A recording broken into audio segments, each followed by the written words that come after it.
Welcome to the Westminster Town Hall Forum, where for 27 years we have been committed to offering voices of conscience, key issues in ethical perspective.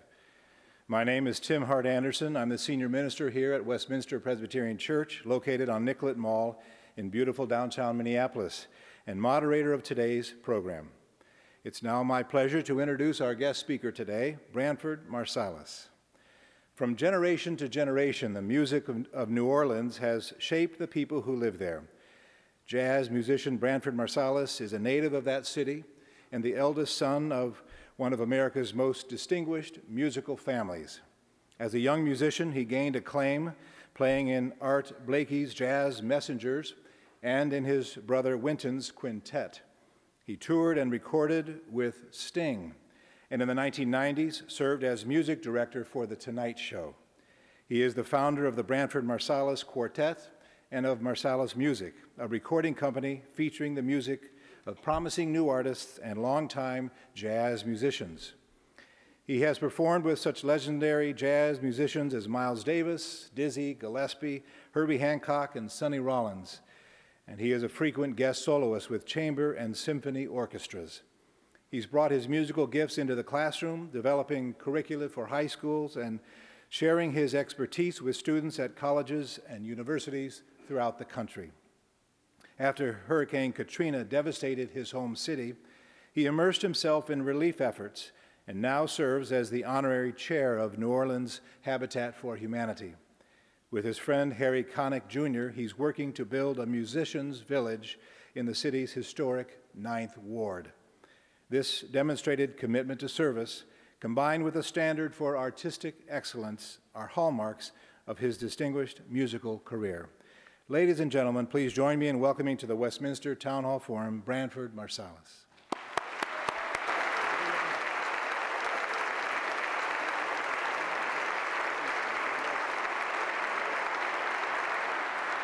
Thank you.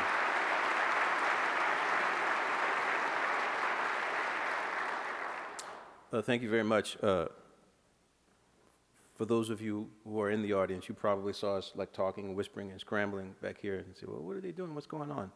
Well, I'll tell you what's going on. I started working on the speech in my head about a week ago, and I set Thursday as my target date. I said, well, wait, what day is it today? Today Thursday? Okay, Tuesday is my target date. Thank you. And I kept saying, well, I'm going to start writing it on Tuesday, writing it on Tuesday, writing it on Tuesday. And then I got a call on Monday saying, you've been selected for jury duty. Report on Tuesday. And I said, like a fool, I said, well, I have to leave town on Wednesday, so I'll just go there at 8:30 and I'll tell them. And I said, well, I have to leave town. She says, great, have a seat, and we'll get to you. So at 3:45 p.m., they said, you can go into the into the jury selection. I said, but I have to leave town, just go, the whole, so I went in, I said, I can't serve on this trial, I have to leave. They let me go at 4 o'clock, and by the time I got home, it was time to cook and kids and the whole thing, and it all went out the window. So I came here last night figuring that I was going to write it, so I was so sleepy, I just went to bed around 9 o'clock, got up at 4 o'clock this morning and started writing, and finished it, because I pretty much was composed in my head. It's the way I write music anyway. So I sent it down to the computer room down in the hotel and printed it out and ran over here and didn't look at it and realized that 3 of the pages were not printed. So, so that's what the scramble is. So I'm stalling for time, but what I'm going to do, I'm going to start reading, and when I get to the part where we're out, I'm going to do what I do best. I'm going to improvise. So,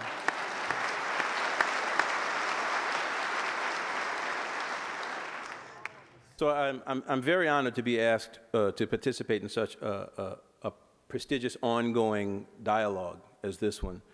And when I asked what the subject should be about, they said, well, we're going to have a title called Down the River to New Orleans, which could be just about anything. We could start here, we could stop in Memphis, there's all these places we could go.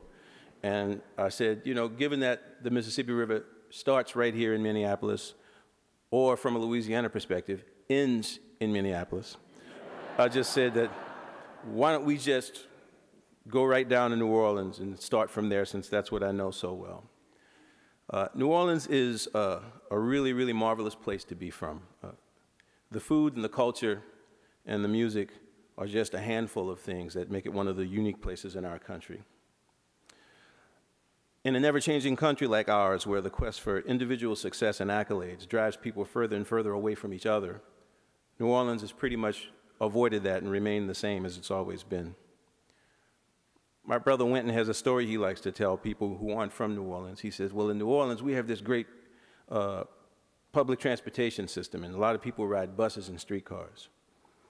And if you meet somebody at a bus stop in New Orleans, and you're from New Orleans, and you talk to them, in about 10 minutes, you find that you either have something or somebody in common. And if the conversation extends for another 10 minutes, within that span of time, each will have invited the other to their house for red beans and rice.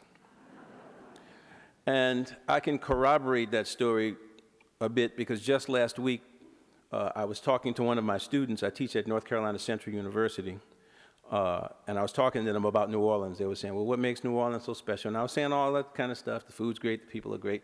And I was teaching him how to clean his mouthpiece, because a lot of guys use alcohol to clean their mouthpieces. It's not a good idea for a lot of reasons. So my teacher told me that I should use white vinegar and water combination.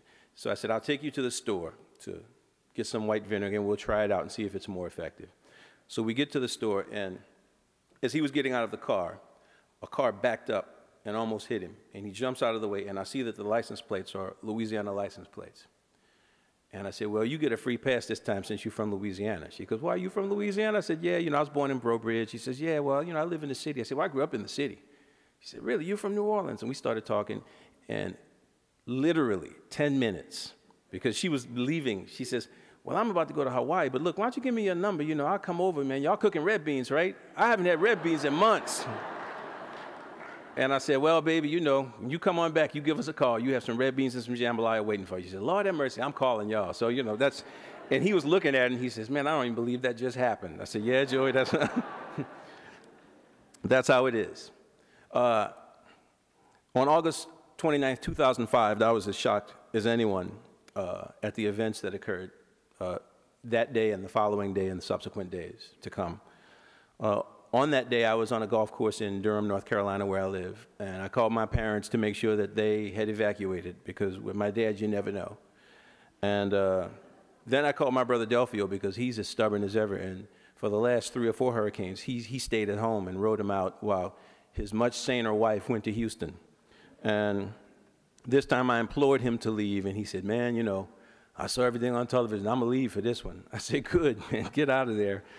And I pretty much thought that was that when they said that the hurricane had been slowed to a Category 3. Went to bed and turned on the television the next morning and basically sat on the sofa the entire day, not believing what I was seeing and feeling probably as helpless as I'd ever felt in my life. And I think that a lot of what happened in New Orleans is reflective of the dark side of my fair city. Systemic government corruption and our cynical acceptance of it have kind of made New Orleans into a place like a Caribbean island, for lack of a better term. We are completely dependent on tourism for our lifeblood. New Orleans is the only major city in the country that does not have a Fortune 500 company, and certainly won't be getting one since the events that occurred. As a matter of fact, no, we did have one. That was the energy company, Entergy, and they declared bankruptcy 24 hours after the storm. The schools in the city, my computer just showed up, that's why. Okay. Go away. Go. Thank you. All right, here we go. The schools in the city,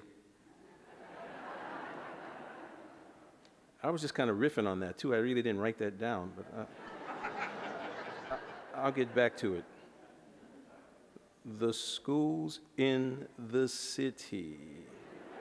Yes. The schools in our city are as worse as there are in the country. And there were times when I was living there that I felt that it was almost done on purpose. because of New Orleans being the type of city that it is not the kind of city where you want to raise a bunch of really bright, well-educated, ambitious high school seniors, because there are no jobs to place them in. But where there are jobs that are needed is in the various hotels, restaurants, and nightclubs that permeate the city to cater to the tourist industry. And they are all low-paying jobs, the kinds of jobs that kids who routinely make $1,500 to $1,600 on their SAT will not look for as a permanent way of making a living. When my friends around the world would say, I hear you're from New Orleans, what's it like? I used to have a running joke. I'd say, New Orleans is a town that's always one serious hurricane from complete financial ruin. And little did I know that one day my thesis would be completely correct. When I started thinking about those events and other things that have happened in our country in the last 2 or 3 years, or even prior to that, it brought me back to a golf tournament, believe it or not, that I played in Ventura, California in 2004. At the time, it was called the Tiger Woods World Challenge, and it's sponsored by, ironically, Target. And I'm not so sure as to why Target would allow themselves to sponsor a golf course in a place other than their home base in December. But I guess Ventura is as good a place as any.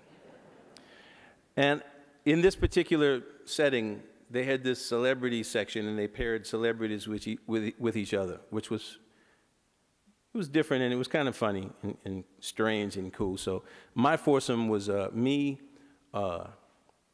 Kevin James, who's from that show, The King of Queens, the successful pop producer Jimmy Jam, who produced all of Janet Jackson's hits, and out of nowhere, New Hampshire Senator Judd Gregg.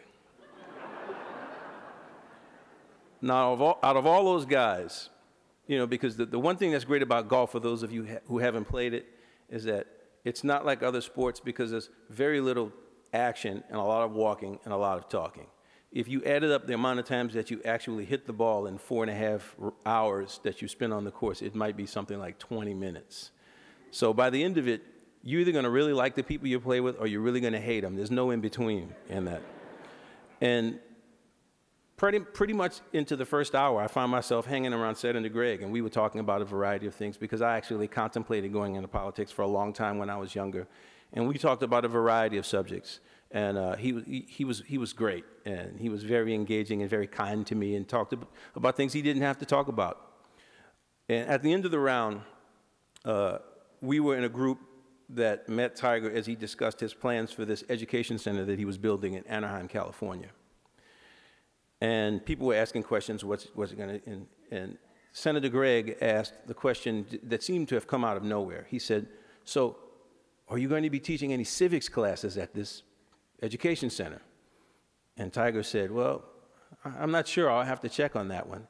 And then he spent another 5 minutes talking about how important it was for our kids to learn civics and how damaging it's been to our citizenry the last 30 years that we haven't taken it. Amongst other factors, I feel that the absence of civics has contributed vastly to the current lack of understanding as to the demands placed on citizens in our republic.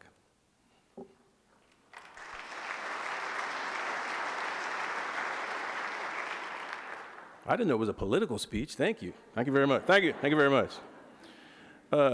How it plays in New Orleans, and the way that I can tie it in, is that the citizens of Louisiana have long tolerated the misdeeds of our politicians. I mean, for at least 100 years. And with a wink and a nod, and kind of laughing about it. Because the politicians would always assure us that if we needed a school, we'd get a school. If a friend of theirs needed a boat, do the right thing, you get your boat. And everything was based on short-term interests without one iota of thinking about the consequences in the long term, the long-term effects on the community or on the state. This kind of thinking has led to the current state that we are in as a nation, I think. The newfangled mantra, let the market decide, has been trumpeted everywhere in our country for the last decade or so. Unfortunately, in this claim, there's little discussion of how what the market often does, being economically expedient, is oftentimes at the expense of the citizenry as a whole. I personally believe that we should have a caveat to the mantra. Say something like, let the market decide almost always, unless there is a direct conflict with the public good. I think we have all felt, thank you very much. I think that we have all felt the effects of the lack of empathy that we have all over our country. I live in North Carolina, a very conservative state, and whenever the war comes up, of course, there are those who are for it and there are those who are against it, and they start screaming their little memorized sound bites at one another. And I mean, I never thought that we should have gone in the first place, but now that we're there, be that as it may, the only thing out of all of this that has outraged me is the fact that we as citizens have not been asked to share the burden that our soldiers are sharing.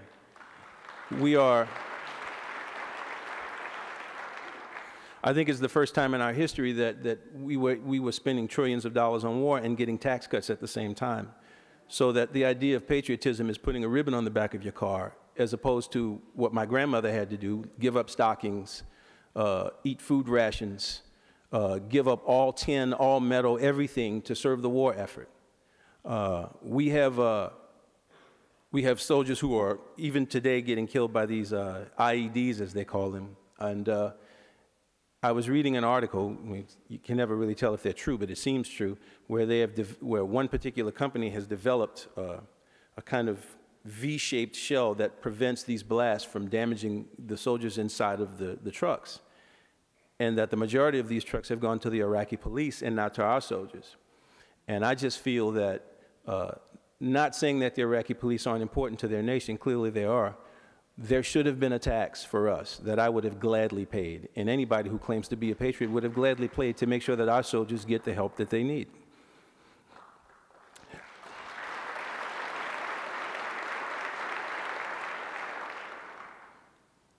In addition to Katrina, or in addition to that, you have a situation like Katrina, where a $100 million investment to redirect ships from the mouth of the river from a further distance, thus allowing the silt that is now being diverted into the Gulf of Mexico to return back to the Louisiana coast, which then would shore up the marshes, which have been eroding at a football field an hour, thus allowing that water to just rush through uninhibited and basically wipe out the entire Louisiana protection system. It would have been more expensive to the bottom line of the shipping industry, but in hindsight, it would have saved the citizens of this country from shelling out close to $81 billion in repairs in Louisiana and the Gulf Coast.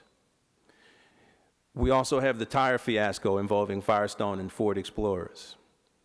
The airport security collapse on September 11, 2001, where the consequences of politicians I guess for political reasons, rightly afraid to federalize the airport security, lest they be branded as tax mongers and thrown out of office. And the airline's refusal to add to their bottom line finally led to a catastrophic head on that fateful day. Add to that the recent inequities at Walter Reed Army Hospital, the latest in a string of tragedies where federal institutions have been privatized and suddenly subject to the harsh realities of the market. I think that if there's one area where we should kind of ignore market constraints and go into debt, it should be for our soldiers, especially in this time. In the minutes after the realities of Katrina were becoming evident on the entire country, my phone started ringing. And I picked up the phone and it's like, well, I'm AP, do you have a comment? No. This is CNN, do you have a comment? No, I don't. You know, they wanted to know how I felt about the city. Will it come back? How is my family? It's the sort of nauseating inquisition that kind of made me happy to leave the entertainment business behind in the first place. So I wasn't interested in revisiting that mentality. There was no substance to the questions, and I wouldn't answer them. After about 5 days, my manager called and told me that I had to make a statement, that people were wondering why I was silent. And I won't say here in the church what I told her. But paraphrasing, I said that I wouldn't do that, and I wouldn't feed into the mentality that reduces people's tragedies into 30-second sound bites. And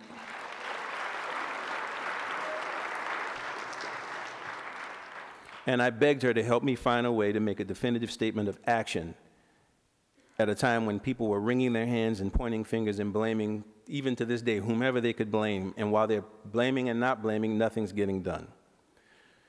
2 days later, she called me and said that Harry Connick Jr., who's a childhood friend of mine, was going back into New Orleans, and if I wanted to go, I could hitch a ride with those guys.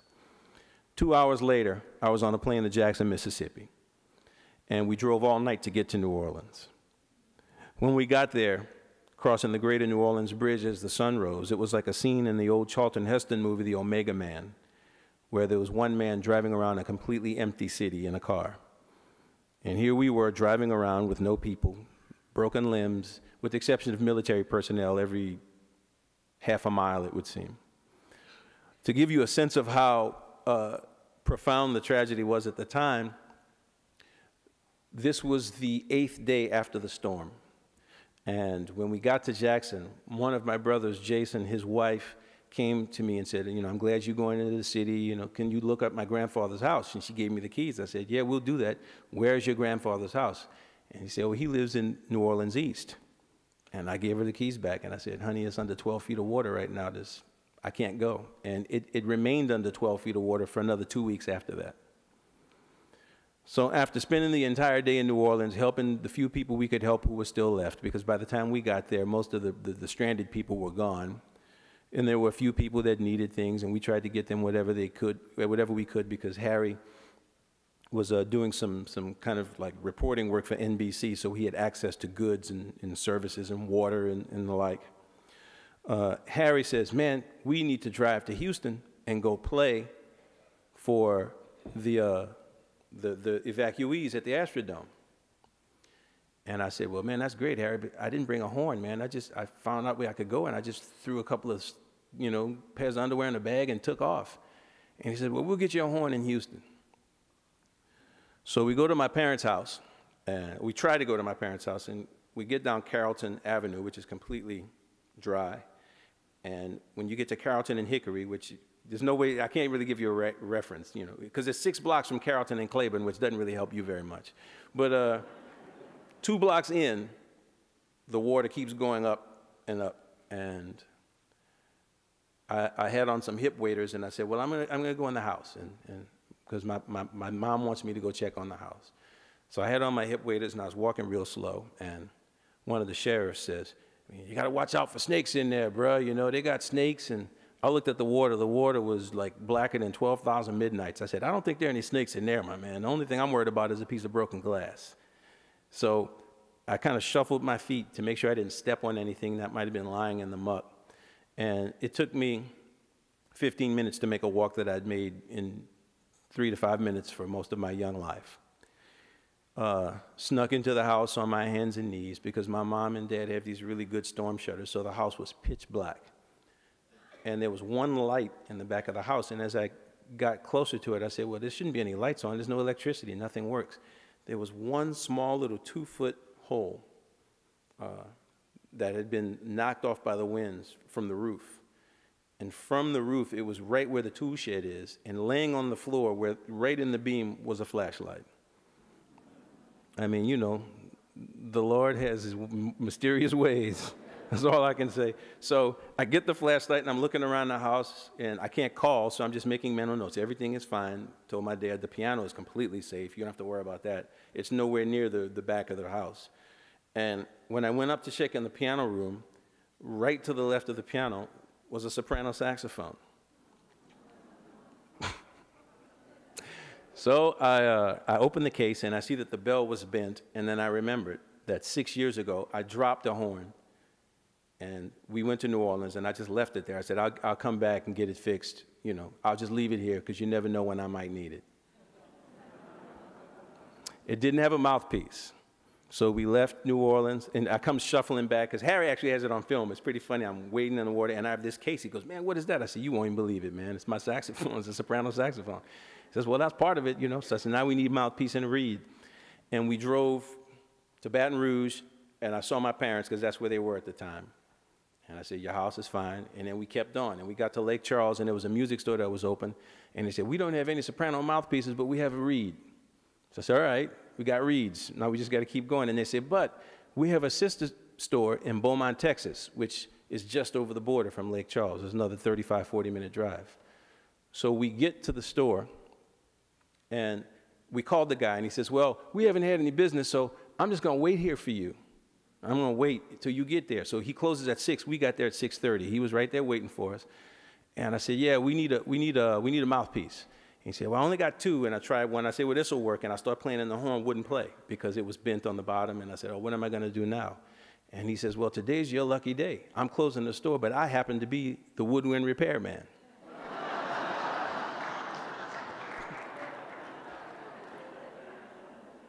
So I said, just fix it so it can play. It doesn't even have to be pretty. Just balance it out. And it took him 30, 35 minutes. He didn't know us from Adam. That was the best part.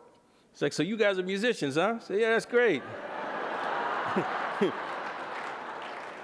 So what are you guys doing? He said, oh, you know, we're going to go down and play for the evacuees. That's really good that you're doing that, man, because, you know, our people, they need some cheering up the spirits and stuff, you know. So what kind of stuff you guys going to play? It got comical after a while, because I figure, well, in Lake Charles, they didn't know me, but they knew who Harry was. They were, like, dying when Harry walked in. This guy was like, yeah, and you play piano? That's great, yeah, you know, just... Well, it was great. I mean, we just had a good chat with him, and we headed on to Houston. And from that point, it was probably another, 2 hours, 2.5 hours to Houston. And Harry started saying, look, man, you know, we got to do stuff for the city. I want to build a school. And I said, man, no, I'm really not cool with bureaucracy right now. I don't want to be near it. Schools are subject to, you know, school boards, and you know, it's not practical. You can't fly back. We got to do something better than that. And he says, well, I'm working with Habitat for Humanity, and they're going to build some homes. And I said, well, man, why don't we just get them to build a lot of homes? We can raise some money and get them to build homes, and we can help out some musicians that way. And then Harry says, yeah, man, you know, because musicians in New Orleans basically are paid in cash. You can add them to the people who work in the hotels, because they also work in the nightclubs. They're paid in cash. They don't have regular receipts. They rarely pay their taxes because they haven't had to. So in terms of home ownership, it was an impossibility. So working with Habitat allowed us to take the musicians who were interested and put them in classes where they could learn what it is they had to do to fix their home, because one of Habitat's great rules is that you have to put in 3,000 hours or 300 hours? 300, thank you. 3,000 would be a lot, right? 300 hours of sweat equity. So you have to go in there and build your own home. You have to learn about electronics, you know, about electricity. You learn how to fix things around your house. So you become not only a homeowner, but you become a self-sufficient homeowner. And they teach you, if you don't know how to pay your taxes, they teach you how to do that. They teach you how to apply for the loans. They teach you everything. And a lot of musicians came on board. And it wasn't just for musicians. There were also regular people who also need homes too. And I wouldn't feel comfortable only giving homes to musicians, nor would Harry, despite the fact that it's against the law as well. So we went from having conversations in September of 2005, and by April of 2006, we had 4 homes on the property that we bought. By December, we had 32 homes, 14 which were livable and the others weren't because of bureaucracy. The city had to bring the power lines in, and they hadn't made it up there for the last month. It's just funny how that always works. And at this stage, I was there a month ago. We have 40 homes built. We have another 40 homes that are about to be finished by next year. And we broke ground on the Ellis Marsalis Center for Music Education, which would be adjacent to the homes and a park. And the Baptist Crossroads Foundation, seeing the work that we were doing, gave us enough money to build an additional 300 homes in the area.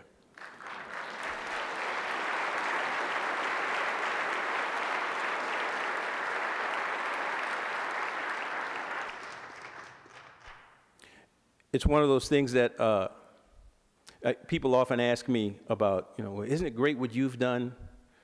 And I mean, I haven't really done anything. You know, and I say, well, I haven't really done anything. At the time, I was scheduled to have and had shoulder surgery last year, and the doctor told me I couldn't swing a hammer for a year after the surgery because they had to reattach my bicep tendon to another part of my body and didn't want me doing anything.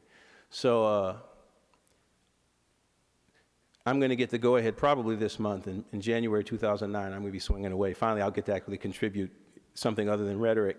But I find it amazing that when I'm doing interviews that they find this so amazing, because it always goes back to the idea that I was raised to understand that these are the sorts of things that citizens do for citizens in need.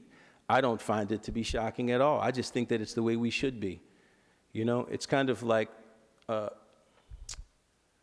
in my young career, and even in the middle of my career, when people would do interviews with me and they'd call the interview surprisingly candid. It surprised me after a while, and then it started to make me realize that I guess most people lie in interviews, and they were shocked when you told them what you felt. And it kind of opens your eyes in a way. You say, man, okay, so people were just, they just come here and lie, and you don't do it. And then when I was working in corporate, like at Columbia or at NBC, then they would call me in and say, hey, you can't say stuff like that.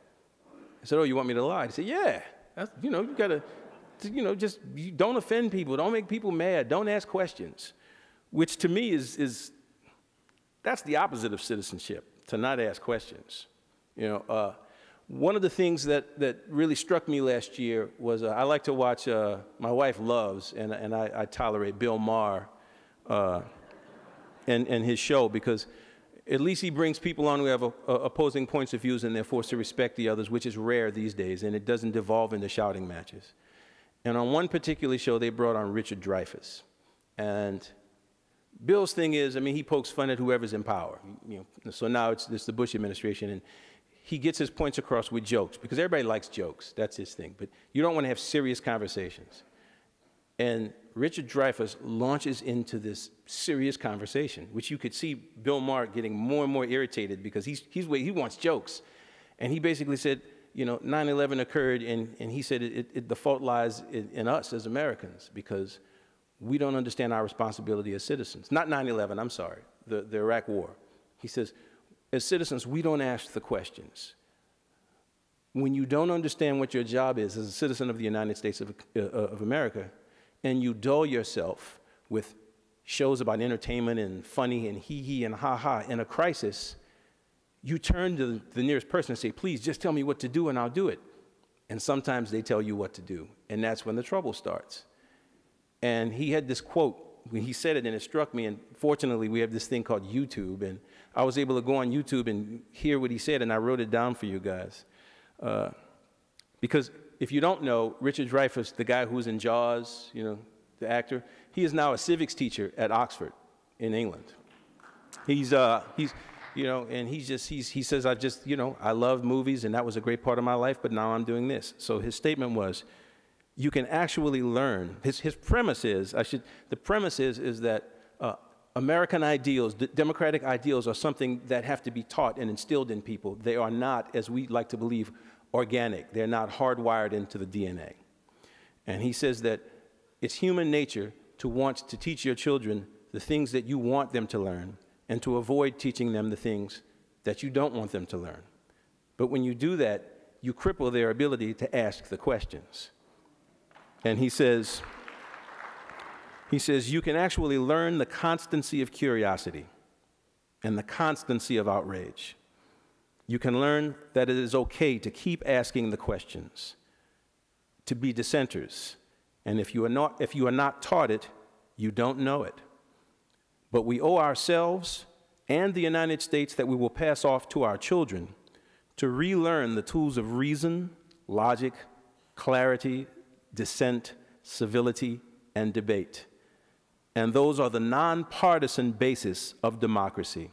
And without them, you can kiss this thing goodbye.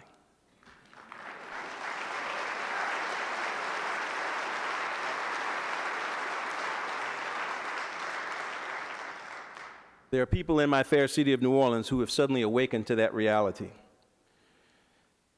Some of the wealthier patrons of the city, who used to kind of wink and tell jokes about the systemic corruption, have decided that enough is enough. And they are mounting pressure to force the state government to press charges against crooked politicians. The federal government actually has a minimum right now of 6 of our former politicians about to go to trial and probably going to jail, and a couple more that they have their sights on, I know for a fact. New Orleans is awakened to the shock that for the first time, because New Orleans is a clannish city, there are people who had lived in homes where they had been the 3rd generation of people living in the same home. So it's not even that they don't leave the city, they don't even leave the neighborhood they were born in. So Katrina forced them out, and some of our smarter people have realized what life is like outside of New Orleans, and many of them are not coming back. So for the first time in the history of our city, we have experienced a real brain drain. And people are waking up to the reality of what this means. So a lot of the old ways of doing business are finally going the old way. The ineptitude of our schools is going to put the city in the bind for at least another decade, but there are signs of life. We have charter schools. We have people who are fighting to turn the school system around, understanding that we now have a governor in place who has an MBA and has business contacts and is really going to do his best to draw businesses to Louisiana. There are many businesses that have always wanted to go there because of the wide diversity in culture and food and the people, but refuse to do so because of the hundreds of thousands of dollars in graft and payout they would have to give out just to begin the discussion. So I hope that these things are changing, because I see one thing that I haven't seen in the city for a long time, as we called it, the city that care forgot. The citizens are ready for a change. And with that, I thank you.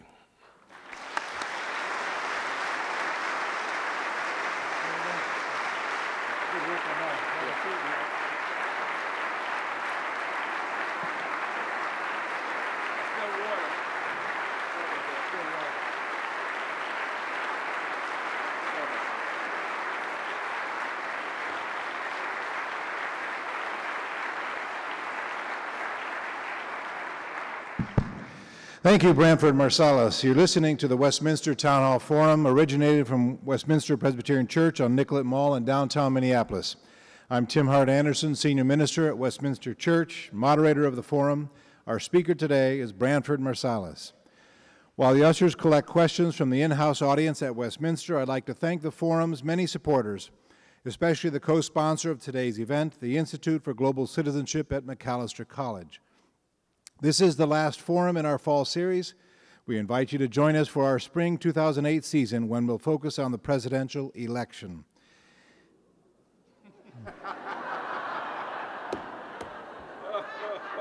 We'll see you there. Information on upcoming forums will be available online at ewestminster.org. Brandford, if you would return to the pulpit, I'll present the questions from our audience. Question specifically about jazz. How does jazz reflect the American character? Oh, no. My brother has a good one for that, but I just think that the thing that good jazz, that when it's played well, the thing that it really represents is it represents all of our country, because much of the early jazz was based on the John Philip Sousa marches that were permeating the city at that time, you know, in the 19th century, in the late 19th century, early 20th century. And jazz is an African sensibility that was brought over by the slaves while playing on European instruments, except for the drum set. The drum set was invented in New Orleans because, you know, in marching band you have a bass drum and you have a snare drum and then you have a cymbal. And then this one guy said, well, man, if I can just get one drummer, I can make more money for myself. So I don't want to pay 3 of them. So this one guy said, well, I'll be the drummer, and he just put them all together, and there you go, drum set. But other than that, you know, which is, I guess, that's very American too, just finding a way to make more for yourself. So I just think that at its best, the sharing of ideas, the discussion, the call and response, all of those things are endemic of great times in our country and great ideals, when all of us were screaming and arguing, not necessarily with a desire to be right, but with a desire to do what is in the best interest of the nation in general. Could you say something about what inspired you as a young man to have a heightened consciousness of the importance of civics? Who were your mentors? Well, my parents were my mentors, and I think that's ultimately where it comes from. We often have these debates about schools, and you hear it all the time. Well, I need to send my kid to a good school, and then I would basically I sound like my father, because then I would say, well, what's a good school? A school that has more people who pass tests. So you want your kid to be a test taker? I mean, it's just like, there's all these things that my dad would say, because my dad was a school teacher. So we often had conversations at home like the one we were talking about today. And the only thing that was off the table in our household was an uninformed opinion. You couldn't just, hide behind the First Amendment and say, I have the right to say whatever I want. He says, no, son. And then he gave me this terrible speech. The first time he said it, it was about Thomas Paine writing Common Sense and the British trying to suppress it. And the reason we have the First Amendment is that not so you can say anything you want, but when you have something actually intelligent to say that might be threatening to the government or a point of view, they can't restrict you from doing it. And one time, some friends of mine dared to come over to the house, because they only come over once, because the conversation was just like, they said, man, I don't know how you can stand that, because they just want to be like, they'll go to my dad and say, man, did you watch the Brady Bunch? He says, nope, I don't watch that. And, it's like kids, well, I have this song, so never heard it. So let me ask you something, Wellington. And he starts talking, and Wellington said, made one of them like far out, uninformed things. And he says, well, where'd you get that from? And I knew he was going to say it. He says, well, in this country, and I said, don't say it, don't. He says, in this country, I have a right to my opinion. No, son, let me tell you about Thomas Paine. It's like,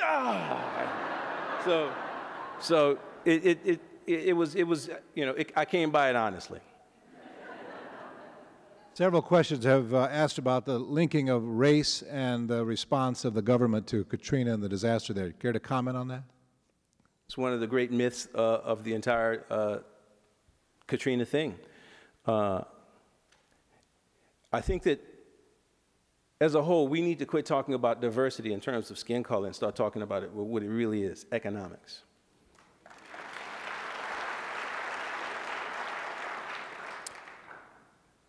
There were a lot of black people who could not afford to leave, and the government of New Orleans did very little to help them, which is the way it's always been. But if the hurricane hadn't been so catastrophic, there would never have been a discussion on why they were left in the first place, because they'd been, some of them had been riding out hurricanes for generations. But there are also towns like Buras, Louisiana, and St. Bernard Parish, which are predominantly white, that were decimated by this storm, and the government also did nothing to help them. And because they're not in the city itself, and it also doesn't have the tension that we often need in the news to create good media, it's a story that just goes ignored. And Point Coupé, and there's all these places, all these fishing communities all over the city where there are virtually no black people who live there, and their houses are gone, their livelihoods are gone, and the government hasn't done anything to help them. I think that the question is less about race in this situation, because there are a lot of New Orleanians who are very wealthy and very successful, and most of them lived in New Orleans East, and they were gone. I knew a lot of the people in my generation. They weren't there. They were all over the country doing their thing, and they're living and preparing to move back to their homes. Some of them are staying where they are. So the discussion should be more about economic diversity. And back to what I was saying, what does a society do for those that can't do for themselves? And I think that the answer from New Orleans is not very much. And you can extend that to the federal level, because there are those in federal government who do not realize that, or don't accept anymore the notion that the federal government is one of the few places that can set an example for the entire nation. Like, if Mayor Nagin had been swift in his response and got buses out, it wouldn't have mattered to anybody, here. But if someone of a power of authority, not even the president per se, it could have been anybody in that chain that stands and says, this is what we stand for and this is what we're going to do. In fact, nothing was done. And that was a terrible, terrible example for the rest of the world. And when I travel abroad, I have to hear that all the time. And it's really hard. You don't have a comeback to that one. There's just no comeback. The only thing I can see good out of it is that Governor Perry of Texas, when Hurricane Rita was coming through Texas, he said, we need a full evacuation of the city of Houston, city of Galveston. We need all these things. And then he said words that I've never heard any governor say. If you cannot afford to get out, call us at this number, and we will have buses stationed in places to get you out. But that's that's the Katrina effect. If Katrina hadn't happened before and all this stuff been on television around the world, it would have been the same as it would have been in New Orleans. It would have been, well, if you can't get out, buy a boat. Good luck to you. Because generally, that's how we treat people in our country right now who don't have. We just kind of say, well, too bad for you. And we need to look at that, and we need to find ways to address that that are sane. You know, we need to find ways to address that as a nation.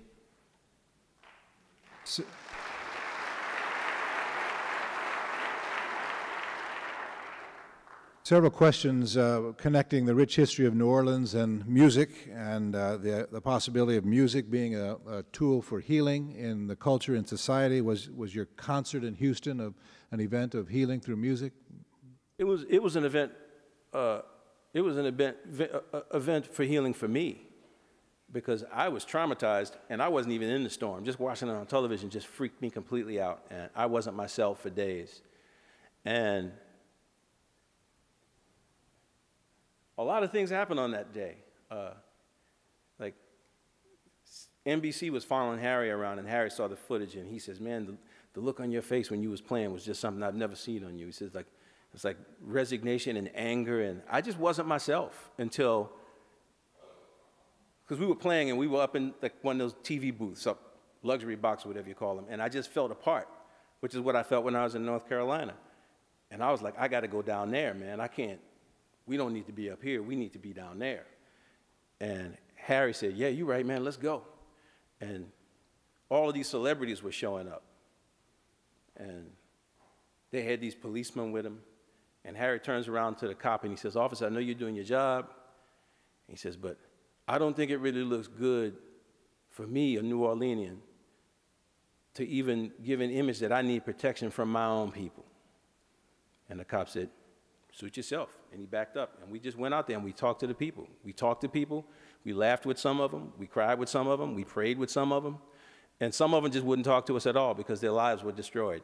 And everything they had in the world was in a little plastic shopping bag. And then there were other people who were just like typical New Orleanians, garrulous and hilarious. One of them, this woman, she kept saying, Marsalis, take me with you.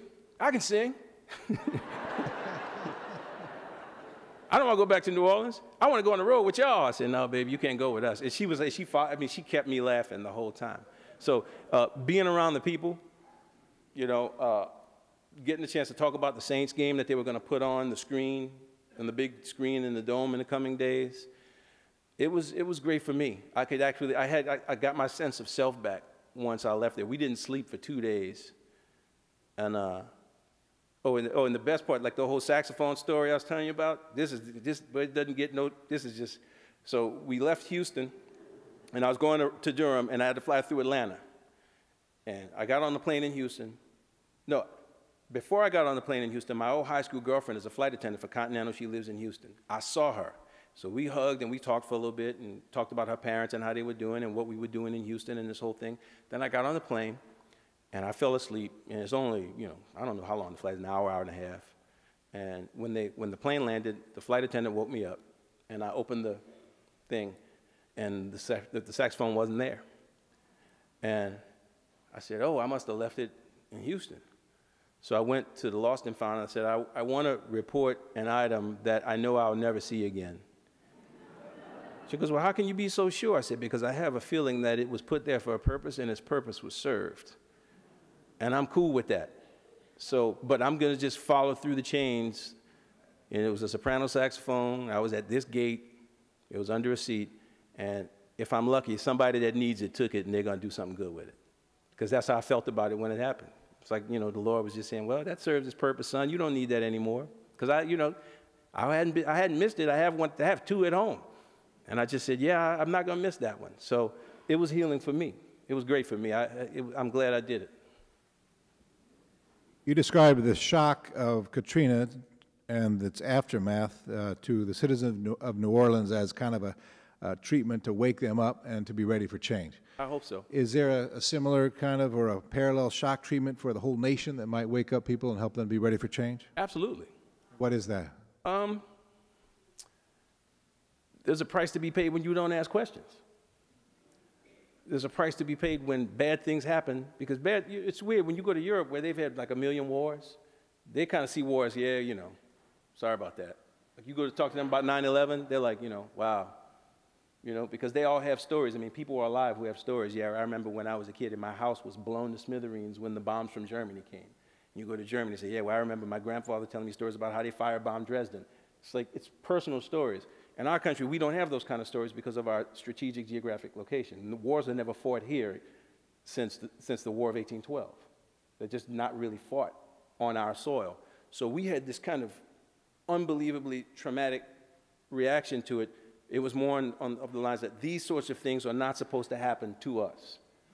So instead of us feeling included in the rest of the world that kind of deals with these tragedies, we felt excluded and unique and special. And I think that, you know, sometimes when bad stuff happens, you have to take a breath and pause and ask the right questions. And we didn't. We just accepted the answers as dogmatic truth and proceeded from that point as a nation. And I think there's a lesson in that. I think that people are awake and aware of the lesson. I think a lot of people, you know, the newspapers sat on their hands and they admitted. They admitted that they were terrified to ask the questions. So the idea that, well, what is patriotism? Isn't patriotism when you have to stand up for an unpopular stance? If you feel that it threatens, you know, the Constitution of the United States, shouldn't you speak out? Shouldn't you speak up? And especially when you have I can't think of the right word, the instruments to actually speak up in a way that has an effect. And a lot of those people chose not to, you know. Thank you, Brandford Marsalis. Thank you.